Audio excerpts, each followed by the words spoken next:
აფხაზეთის ავტონომიური რესპუბლიკის მთავრობის თავმჯდომარის მოვალეობის შემსრულებელი ვახტანგ ყოლბაია საქართველოში ბულგარეთის რესპუბლიკის საგანგებო და სრულუფლებიან ელჩს დესისლავა ივანოვა კოზლევას შეხვდა.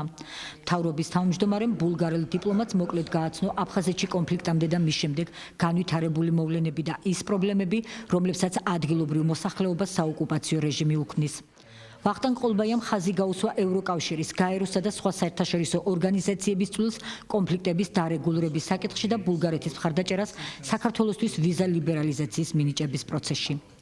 შეხვედრაზე დესისლავა ივანოვა კოზლევამ კიდევ ერთხელ დაადასტურა ბულგარეთის ურყევი პოზიცია საქართველოს ტერიტორიულ მთლიანობასთან დაკავშირებით.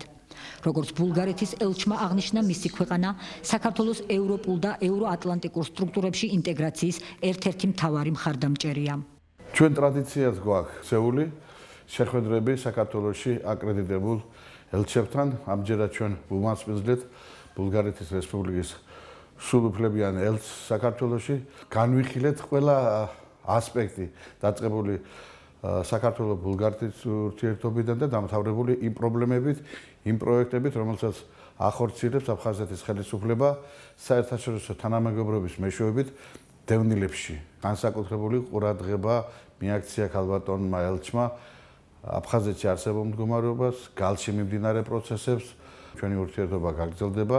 მთავარია რომ პოლიტიკური ნებაარი პრობლემები, რომელიც აქვს დევნილებს, ეს პრობლემები გათვალისწინებულია და შეხვედრას ქართველი ავტომრბოლელი ბულგარეთის აბსოლუტური ჩემპიონი და ბიზნესმენი დავით კვარაცხელიაც ესწრებოდა. ბულგარეთის პრესა ხშირად წერს ამ ქვეყანაში მცხოვრებ ჩვენს თანამემამულე სოხუმელ დავით კვარაცხელიაზე. მისი სახელი ჩვენთვის ცნობილია ჯერ კიდევ აფხაზეთიდან. 1992-93 წლების ომამდე ის ბიზნესმენი იყო და აქტიურად მონაწილეობდა საზოგადოებრივ ცხოვრებაშიც. ქალბატონი ივანოვა არის ბულგარეთის ელჩი საქართველოში. ამასთან დაკავშირებით მინდოდა რომ გამომეჩინე ინიციატივა რამე თუ მე სოხუმიდან ვარ და აქედან მიმეწოდებია ინფორმაცია, ოღონდ ეს ინფორმაცია არ ყოფილიყო არა ჩემგან მარტო, არამედ ყოფილიყო ოფიციალური პირების მიერ. ეს ინფორმაციები უფრო კარგად შეისწავლა აფხაზეთის მდგომარეობა.